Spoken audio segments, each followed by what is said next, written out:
Gym class, hold your arms out.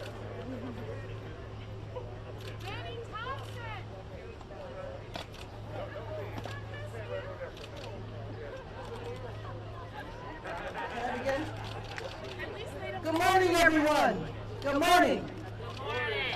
Today is a glorious day because this is the day we pass legislation to transform policing in America. This year, I have the honor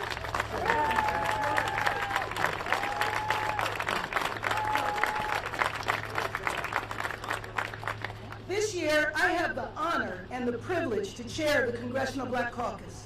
Next year will be the 50th anniversary of the CBC, and 49 years ago, the 13 members of the CBC were leading the fight in Congress to address the long-standing history of police abuse in the African American community.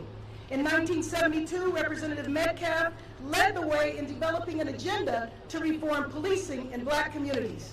It is in their memory and it is on their shoulders that all of us stand today, not just the Black Caucus, but the entire Democratic Caucus, as we join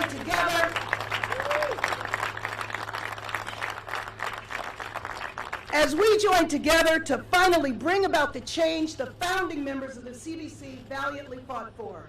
Although black Americans have had to deal with police abuse, murder by police officers, since policing began in the United States, it was not until the advent of the cell phone camera that the stories of police abuse were finally exposed to the world. Before then, the deaths were simply disregarded, not believed, not acknowledged. But just as it took news camera coverage of the civil rights protests in the 1950s to reveal to the world the violence that was commonplace when African Americans attempted to exercise their constitutional rights, the cameras exposed the reality that the right of life, liberty, and the pursuit of happiness is not guaranteed to all African Americans at all times. Policing was just not questioned.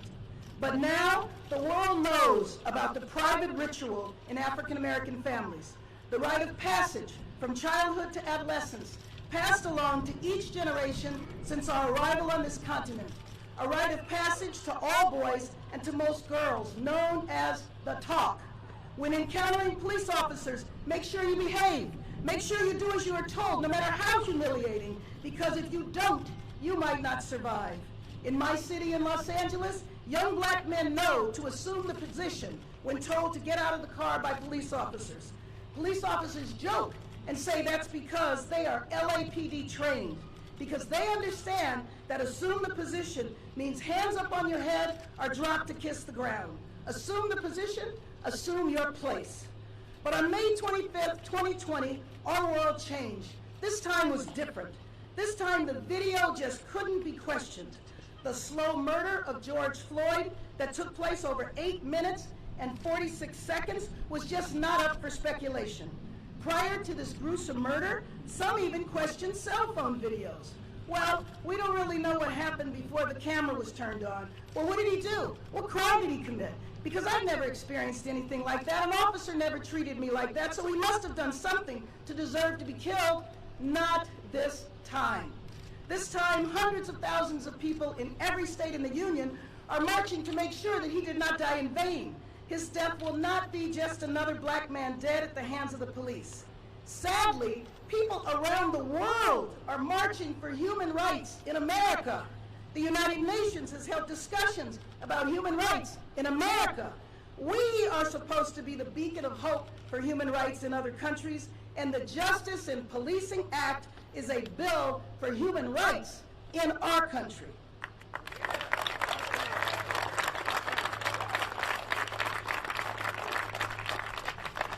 And to respond to the cry of hundreds of thousands who have marched every day since his murder, so we will never forget his name, George Floyd Justice in Policing Act establishes a bold, transformative vision of policing in America that ends police brutality, that ends racial profiling, that ends the practice of denying Americans the ability to sue when they have been injured, and gives local jurisdictions the power to fire or prosecute offending officers, that bans chokeholds, no-knock warrants, and makes sure officers known to be abusive aren't able to travel to different police departments after being fired.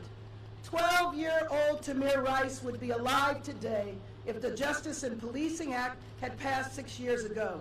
It is fitting that today we will pass this historic legislation. It is fitting because today, June 25th, would have been Tamir Rice's 18th birthday. A profession where you have the power to kill should be a profession that requires highly trained officers who are accountable to the public. Embarking on a journey toward a new vision for policing in America is only possible because of the incredible leadership in the House of Representatives.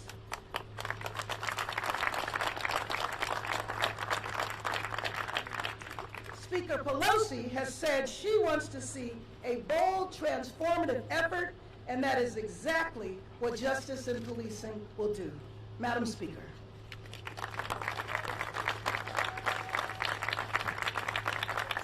Thank you, Madam Chair. Liberty and justice for all. That is what we pledge allegiance to every day. Today, we stand across from the Supreme Court, where 7 years ago today, the court undermined justice with the Shelby versus Holder decision to gut the Voting Rights Act, which we have enacted again to fix with our Voting Rights Advancement Act, sitting over in the Senate. Today, we sit amid the injustice of the coronavirus, which has disproportionately inflicted suffering on our communities of color. We enacted to address in the HEROES Act, which sits over in the Senate. Today, we are standing here for justice as we bring forward the George Floyd Justice in Policing Act. Exactly 1 month ago, George Floyd spoke his final words, "I can't breathe," and changed the course of history.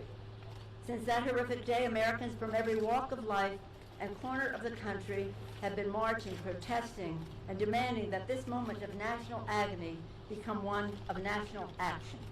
Today, with the George Floyd Justice in Policing Act, the House is honoring his life and the lives of all killed by police brutality and pledging never again. The George Floyd Justice in Policing Act will fundamentally transform the culture of policing to address systemic racism, curb police brutality, and bring accountability to our police departments. It will save lives, as the distinguished chairwoman of the Caucus, author of this resolution, has spelled out. 2 weeks ago, Philonise Floyd, the brother of George Floyd, testified powerfully before the Judiciary Committee. He said then, "The people marching in the streets are telling us enough is enough. Be the leaders that this country, this world needs." He went on to say, "George's name means something. If his death ends up changing the world for the better, and I think it will," he said, "I think it has, then he died as he had lived. It is on you to make sure his death isn't in vain." Today, we have the opportunity and the obligation to ensure that his death and the deaths of so many others are not in vain. When we pass this bill, the Senate will have a choice to honor George Floyd's life or to do nothing. I thank the Congressional Black Caucus for bringing us together on this historic day as we prepare to pass, once again, the George Floyd Justice and Policing Act. We are blessed to be led by the CBC Chair, Karen Bass, who brings 47 years of leadership advocating for racial justice and an end to police brutality.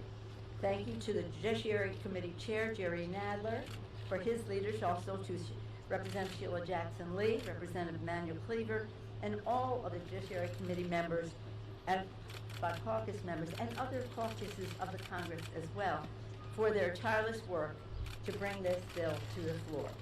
We are privileged to be joined with Kristen Clark, President of National Lawyers Committee for Civil Rights Under Law, a champion for equal justice in America. We welcome you and thank you for your leadership.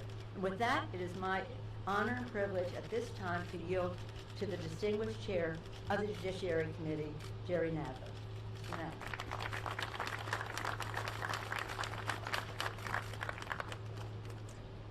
Thank you. More than 20 years ago, I marched in New York after Amadou Diallo was gunned down with 41 shots by New York City police officers after reaching for his wallet. 15 years ago, officers unleashed 50 bullets, killing Sean Bell the night before his wedding day. And today, we see how little black lives still matter in this country, in too many parts of this country, with too many police officers, with too many people. We must change this. It is long past time to change this. Today, I join with millions of Americans across this country in saying enough is enough. I'm proud to join my colleagues in delivering on the promise that so many of us have made, that real change is on the way.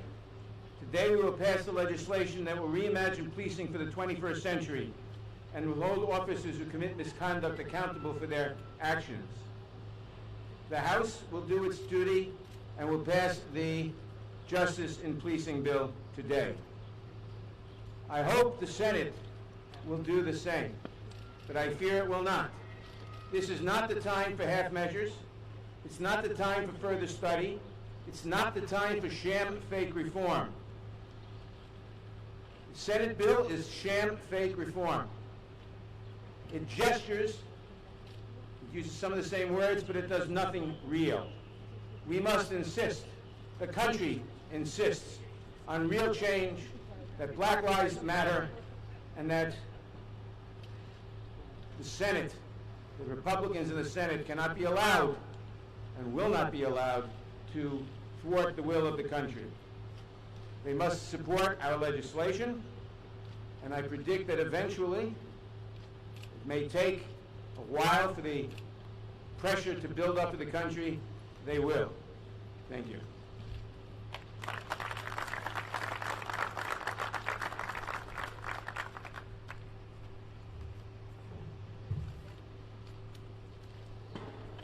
Little Gianna said, in the aftermath of the death of her father, Daddy has changed the world. So as I stand here today, let me proclaim, as a member of the United States Congress, the Congressional Black Caucus, and this outstanding Democratic caucus, that the George Floyd Justice and Policing Act is not a figment of our imagination. It's not an idea that we just wanted to exhibit our proudness of the law. But this legislation is America's legislation.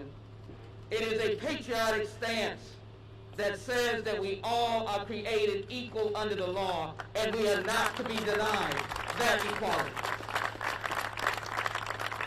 This is an emotional day for many of us who have worked for decades on police reform and ending police brutality.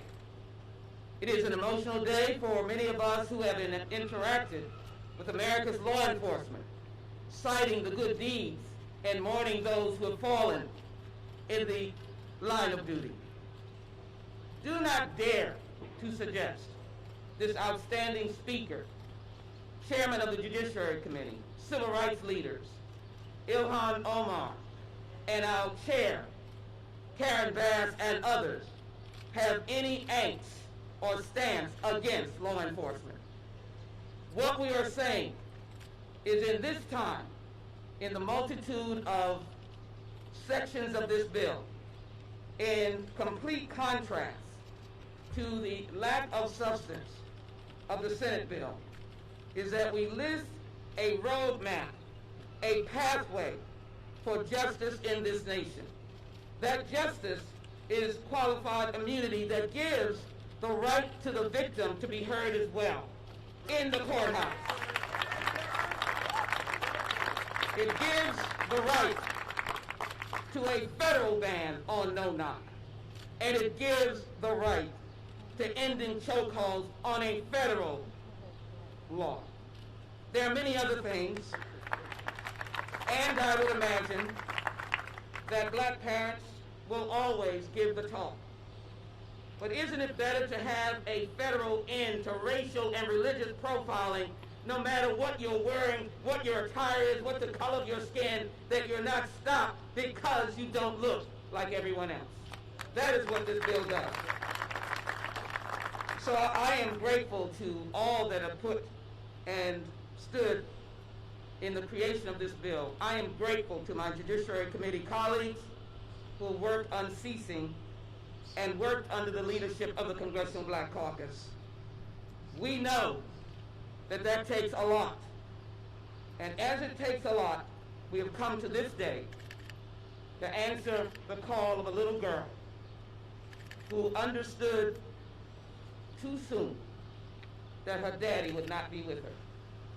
And I am grateful that we are here today to be able to say that, Gianna, we know that daddy has changed the world. I don't want to leave these families out as I close. I want you to know that the mothers of Eric Garner, Tamir Rice, and the father of John Crawford wanted you to hear these words.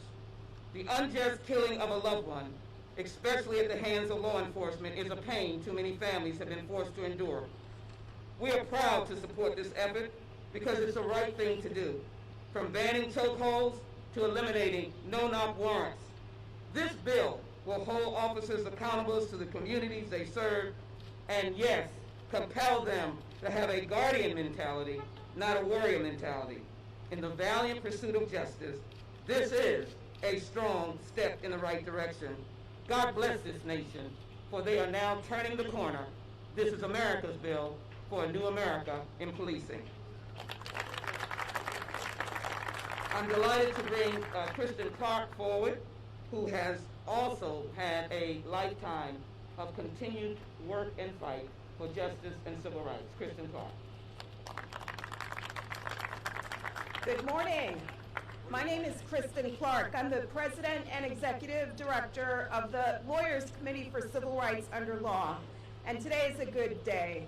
I'm here today to sound the alarm on the urgency of passing the George Floyd Justice in Policing Act, which the Lawyers Committee is proud to endorse, and to thank Speaker Pelosi, Representative Bass, Leader Hoyer, Representative Jackson Lee, Representative Nadler, and Representative Cleaver for moving with all deliberate speed to bring this bill to a floor vote today. The killing of Mr. Floyd a month ago resounded with millions of people across the country and across the globe who have united under one banner and under one simple and unbridled truth: Black Lives Matter. Now we are at a turning point as a nation where people across the country are urging our government to take bold and transformative steps to fundamentally change the broken relationship between law enforcement and people of color across our country. The George Floyd Justice in Policing Act meets the challenge of this moment by incentivizing officers to act as peacekeepers and partners with the community, incentivizing de-escalation and banning police techniques like chokeholds and no-knock warrants in drug cases, It's a bill that would create stronger accountability mechanisms for officers who break the law and violate our civil rights. This is a bill that will end qualified immunity and strengthen the ability of the Justice Department to hold officers accountable. It's a bill that will create a national registry of officers who have broken the law or committed misconduct so they can't be simply rehired in another state. In moving testimony from George Floyd's brother, he said George wasn't hurting anyone that day. He did not deserve to die over $20. And then he asked if a black man's life is worth $20.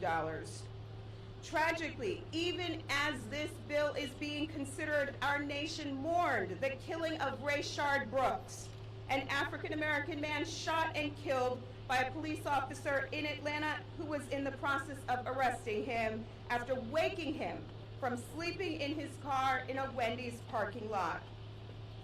The killing of black men and women across our nation like George Floyd, Breonna Taylor, Rayshard Brooks, Eric Garner, Philando Castile, Alton Sterling, Tamir Rice. This is a cancer of racism in our nation that must be confronted. It is the civil rights issue of our time, and it is past time that we acted.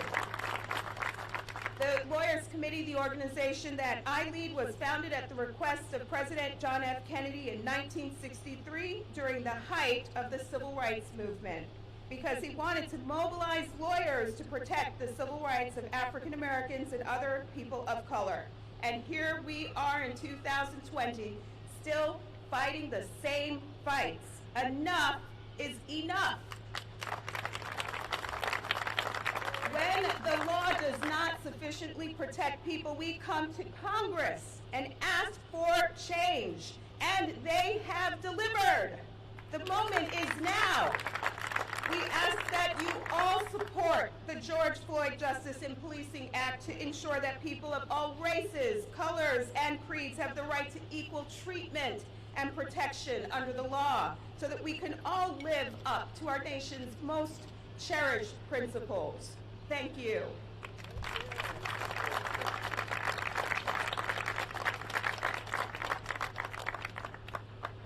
Madam Speaker, Madam Chair, there is, I believe, a suicide gene in all nations, but particularly those who cherish their freedom. It is the responsibility of each new generation to move with haste to push back that gene. And that is exactly what young people all over this country have been doing. I stood up in Kansas City, Missouri, in front of thousands of young black, white, and brown young people, saying they wanted change, and they wanted it now. I almost wept when I stood up and looked out at all of those young people, and the majority of whom were white. What they are saying is, this is not a black issue, this is an American issue. And they are condemning the adults for having not done anything. Now, let me just say that I sat up last night. I live in the Methodist building right across the street, and I was reading out of a book that I actually read. And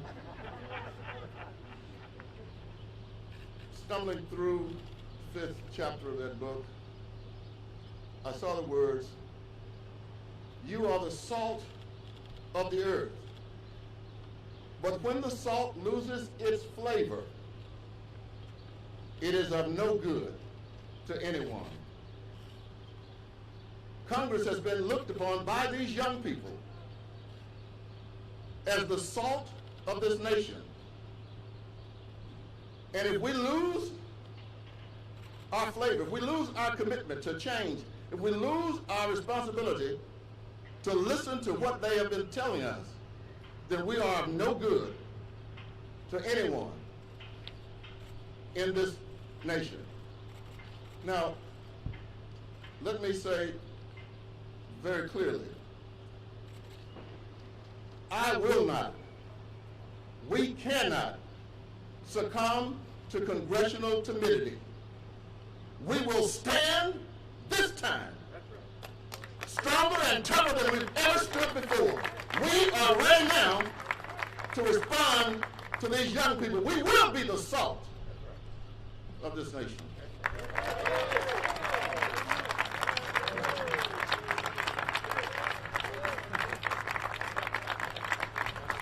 Historically, whenever great change, great transformative change has taken place in our country, it's because there has been a mass movement that has demanded that change. George Floyd was killed in Minneapolis, Minnesota, and that was the beginning of a new chapter in a long history to transform policing in America. And I want to acknowledge the representative from Minneapolis, Minnesota, who is with us here today, Ilhan Omar. She was here today. So, she is presiding on the floor exactly where she should be. That movement started in her city, and we're going to make a huge step forward in that movement today because 231 members of the Democratic Caucus have co-sponsored the George Floyd Justice in Policing Act. We're going to go forward now on the floor and begin the process of transforming policing in America. Thank you.